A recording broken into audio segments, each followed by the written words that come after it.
Sveikas, Henrikai. Labas, Danai. Pirmą, ką noriu pasakyti, kad mes randamės Kėdainių rajone pas ūkininką Šarūną Šiušę prie žeminio rapso, veislė Teksas. Ir daug mes čia kalbėjom, kažkokias darėm apžvalgas, kas pasisekė, kas nepasisekė, kas geriau, kas blogiau. Bendroj gal tokia tendencija, aišku, jeigu tu sutiksi su tuo, kad šiais metais vėlyvesnės veislės šiek tiek mažiau nukentėjo nuo tų stichinių šalčių. Bet vėlgi reikia pripažinti, kad ko gero yra priklausomai nuo regiono. Netgi tame pačiame ūkyje gali būti skirtingi scenarijai. Tai yra atvirkščiai, ankstyvos veislės geriau, kitos nušalo, vėlyvesnės stipriau nukentėjo. Bet tokia tendencija, jeigu tu sutiksi. Bet aš turiu vieną kvailą klausimą, bet jį privalau užduoti. Nes tas kvailas klausimas jis veda į sekančią temą, kuri, manau, labai yra aktuali ir svarbi. Klausimas skambėtų taip, ar tu žinai, kokie bus kiti metai?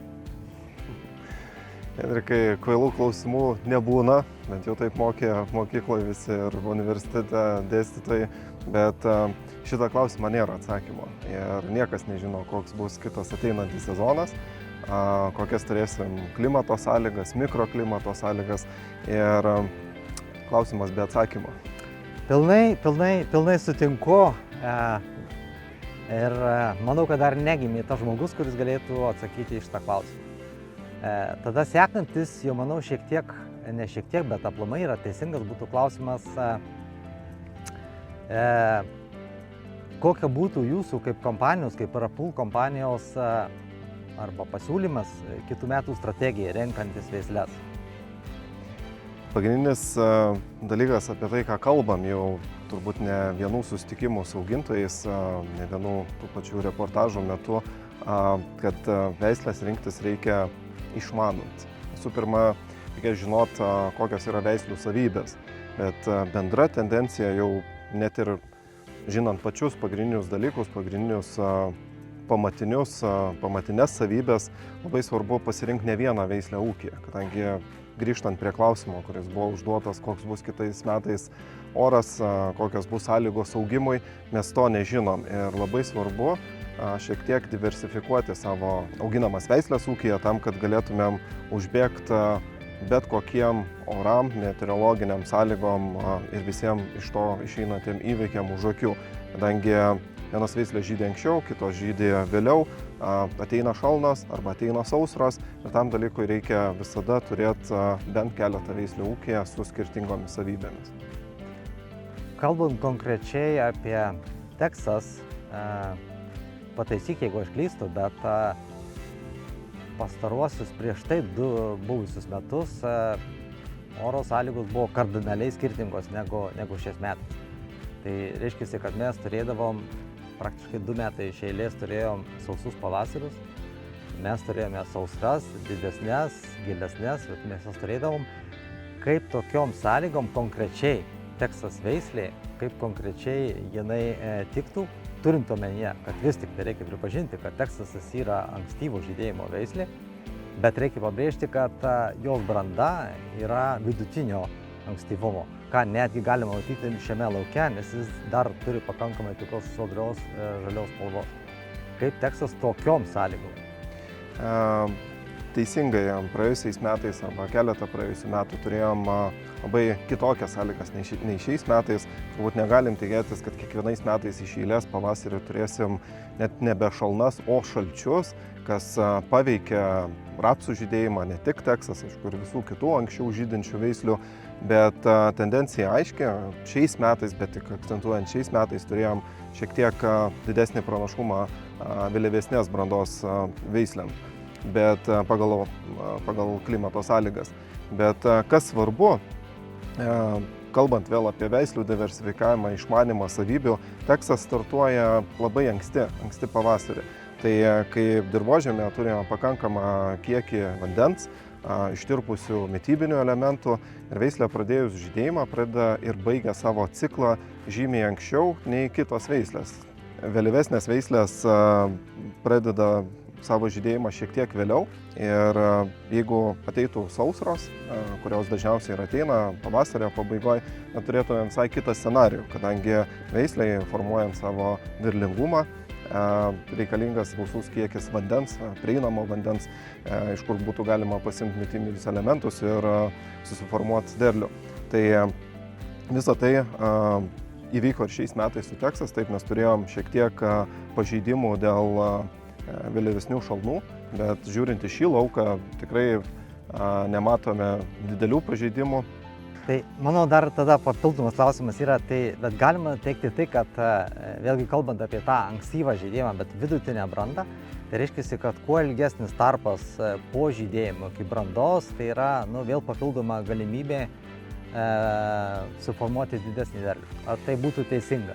Taip, tai yra teisinga ir veislė Texas, taip pat, ką matom iš savo vidinių bandymų kompanijos vidinių kitose šalise, kad veislė pasižymė labai gera stiebo sveikata, tai tas laikotarpis nuo žydėjimo ciklo pabaigos iki suformavimo ankštarų yra ilgas pakankamai Texas, nes žydė ankstyviau, bet tai nėra, kad veislė yra ankstyva.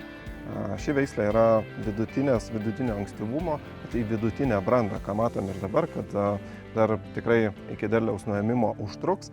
Tas laikotarpis nuo žydėjimo iki ankštarų formavimo, iki galutinės brandos augalo labai svarbus ir išlaikant ypatingai sveiką stiebą veisliai, kadangi jeigu mes turime po žydėjimo net ir ateinančią pakankamai sausringą periodą arba sausrą, žinome, kad rapsai kaip augalai, ankštaras gali suformuoti iš savyje sukauptų medžiagų.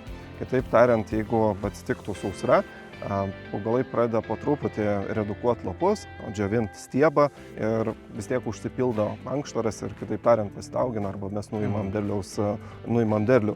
Bet tam svarbi savybė yra ilgas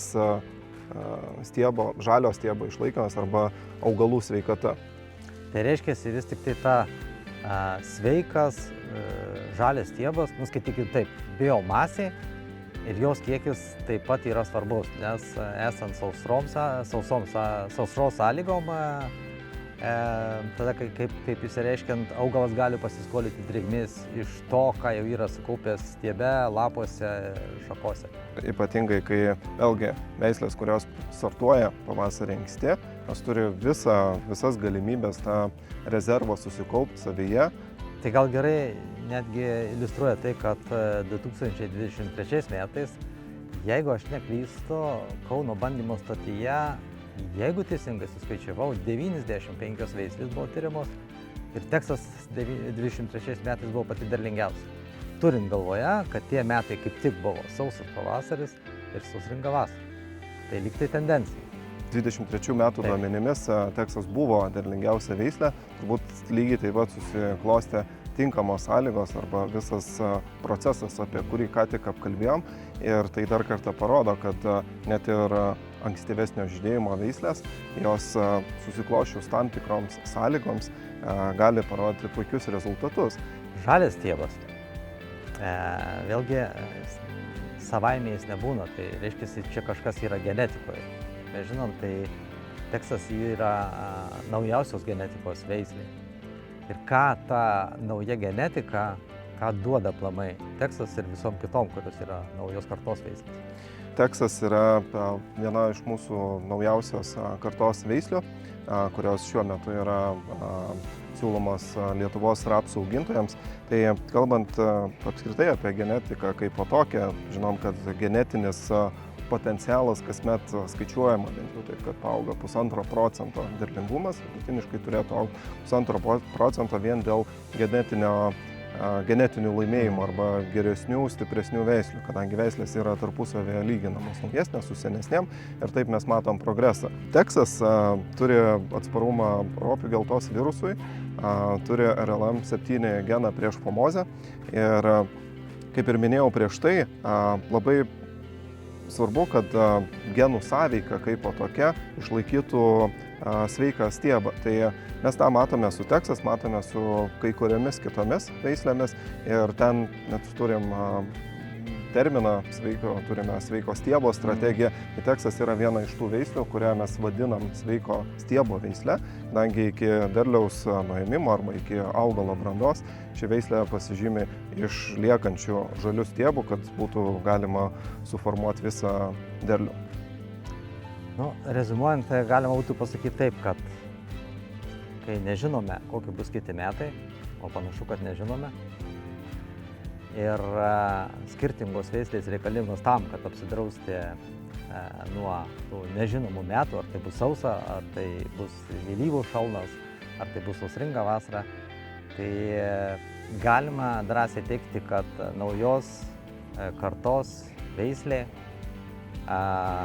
esant ypatingai sausą pavasarį, sausringą vasarą, tokia veislė kaip Texas, jinai tiesiog privalo būti viena iš veislių, vienas iš pasirinkimų, kažkokio tai santykių ūkyje, didesnių ar mažesnių, tiesiog privalo būti ūkyje. Taip, sutinku. Ačiū. Ačiū.